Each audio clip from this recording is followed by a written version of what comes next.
Ayaw niya. Kagaya na lang nito guys, o tinan nyo. Punong-puno yung boxy nyo. Hindi kaya masyadong malakas magsubo yung ano. Bakit natigok ang mga young birds? Anong problema sa aking young birds? Saan tayo nagkulang sa pag-alaga? Kung hindi pa tayo nagkakamali, hindi tayo matututo. Ang magiging malupit sa pag-aalaga ng kalapate ay try lang and error. Iba't ibang sitwasyon, magkaibang lokasyon.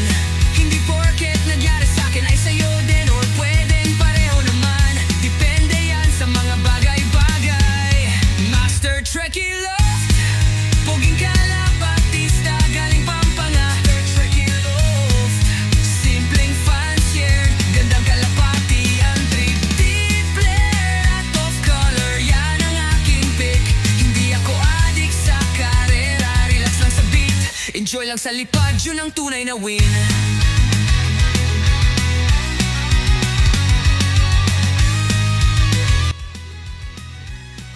So bali ngayon ay magpakawala tayo ng mangilan-ngilan sa ating mga batcher.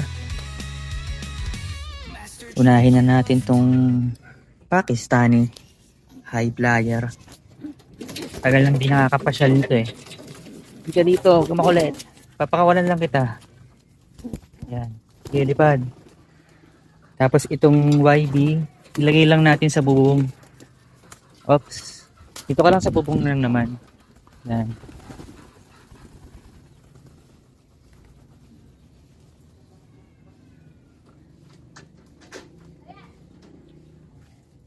Tapos si Cream o pakawalan natin. May nakaharang na dalawang motor eh. Pero ayusin ko rin to.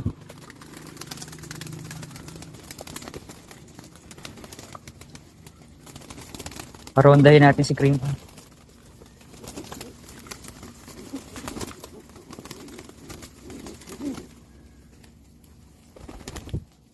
Wah, bumalik. Bumalik.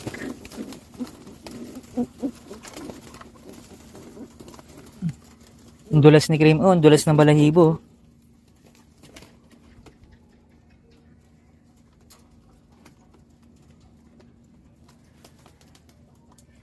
Yeah, ronda.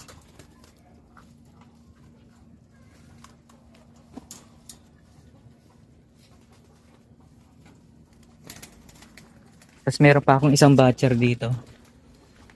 Kaso mga nakasalang eh.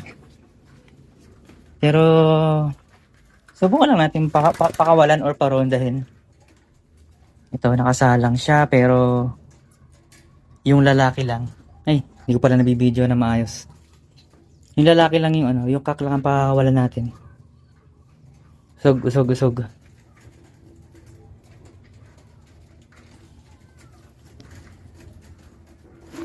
Medyo ano. Yan. Pakawalan natin yung kak. Let's go. Ayaw niya.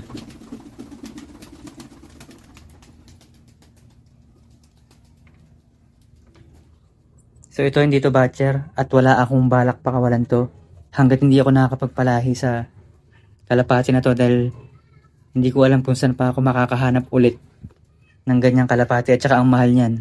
Serbian high flyer, alam nyo na yan kung matagal kayo nanonood sa akin mga dre. So yun, pinagbigyan ko lang yung isang nag-request pero wala pa talaga akong paronda masyado ngayon dahil mga nakasalang sila mga dre. So sa mga nanghihingi ng kalapate, ulitin ko lang, tara pakita ko sa inyo.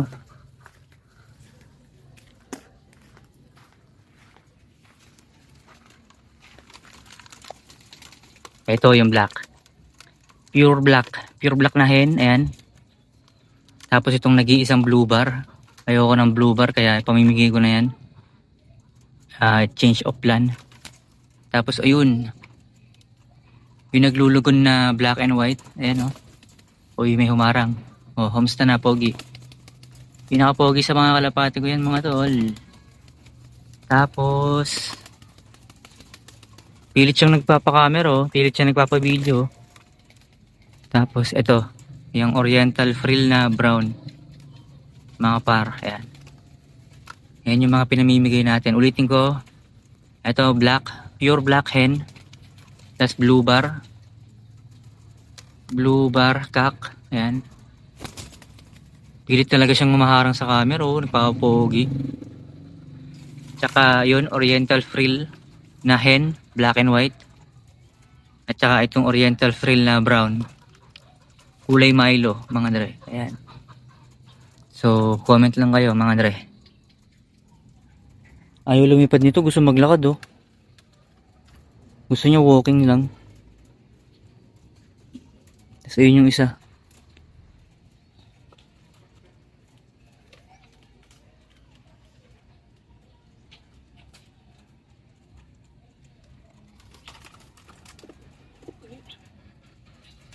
The next day. Yo, what's up mga dre? Kakauwi ko lang galing Petchange at saka Loft visit. At pagka-uwi ko, ito yung inabutan ko. Grabe. Karumal-dumal. Karumal-dumal at masamang balita mga tol. So tara, kikwento ko sa inyo.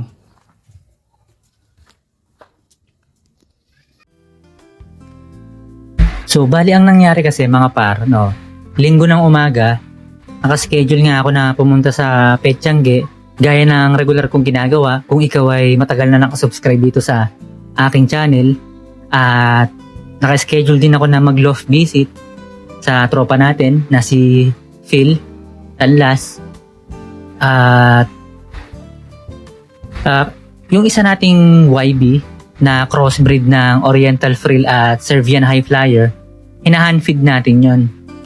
And dahil nga mawawala ako ng approximately half day or kalahating araw, mga 12 hours or 10 hours, ang ginawa ko is hinanfeed ko yung YB. And nagbaka sakali ako na baka subuan ulit sila ng mga sitter natin na racing pigeon. So yun, hinanfeed ko siya. And then after ko i-handfeed, binalik ko siya sa breeder cage, which is may kasama siyang ibang YB doon na sinusubuan. And then pinagpatuloy ko na yung araw ko bilang naka-schedule naman yun ang pagpunta at pagba-vlog sa Petchange, mga dre. And then after ng Petchange sa Angeles, dumiretso ko ng San Fernando para makapag-loft visit, and then balik na ulit ng Porac, Pampanga. So pagbalik ko ng Porac, pag-uwi ko, yun kagad yung una kong tinignan. At yun na nga, masamang balita ay dedo na yung ating YB na crossbreed. Pinaghiwalay pa naman natin yung parents nung YB na yun, kasi nga para sa akin enough na yun. Okay na yun na nakapagpalitaw tayo ng isa. Kasi gagamitin ko pa yung Serbian High Flyer na hen.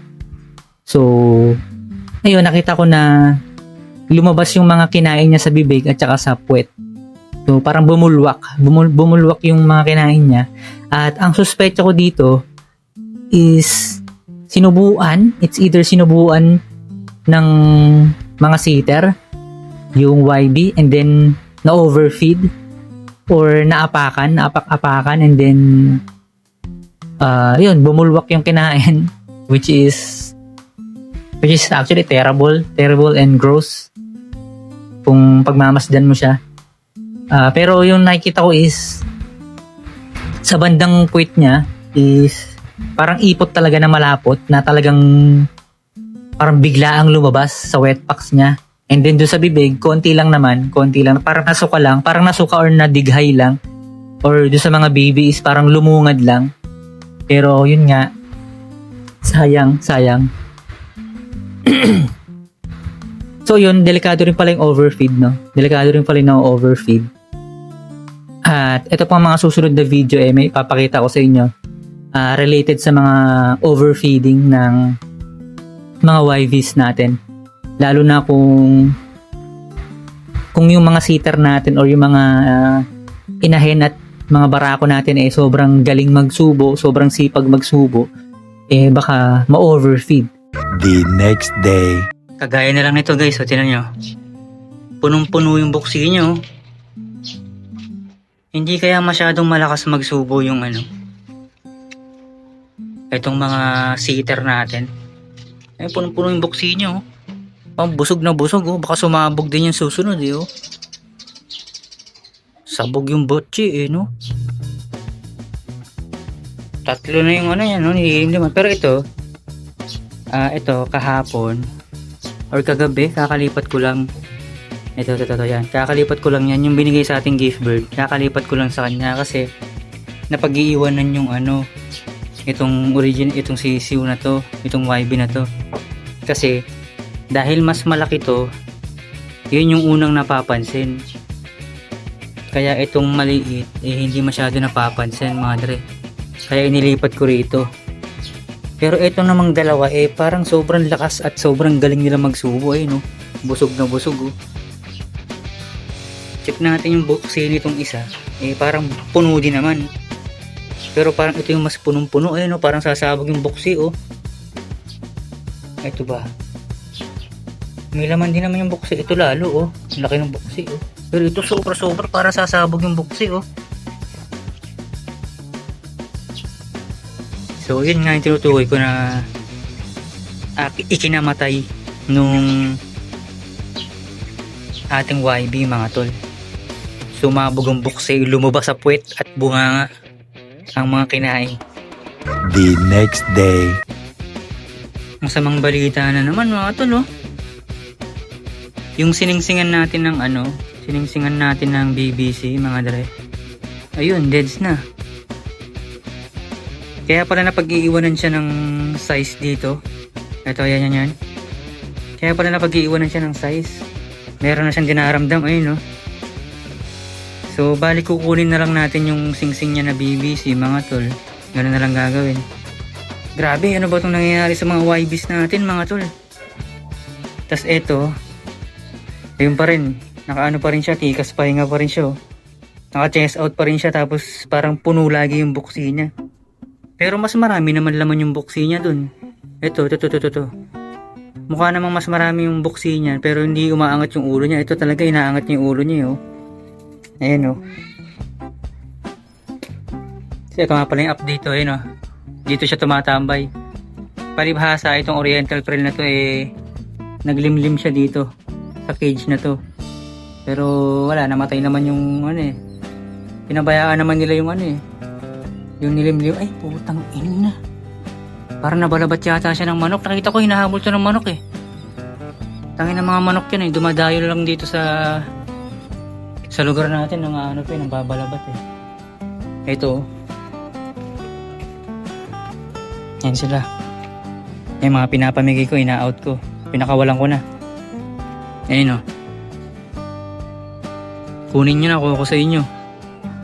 Medyo nadadamihan na ako sa kalapate ko Lalo na yung loft natin, hindi naman kalakihan. Ayun pa yung isa. Ayan. Kunin nyo na yan. Basta sagot nyo Sagot nyo shipping. Bahala na kayo kung paano kayo pupunta rito, mga tol. Grabe, anong nangyayari sa mga YBs natin.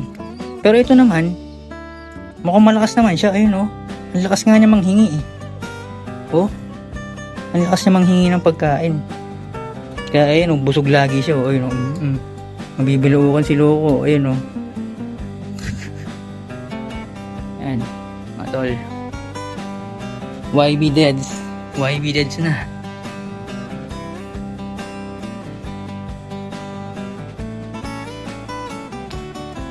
Itong John Arden natin, bio pigeon natin, wala pang itlog. May nagtatanong kasi, so yan na yung sagot ko, wala pa silang itlog. Hindi sila masyadong clingy pero ito lalo ito hen yan, yung hen yumuyo ko na tas ayaw papatungan nung lalaki. Parang hindi siya masyadong clingy, hindi siya masyadong barako. Bading yata ang pucha.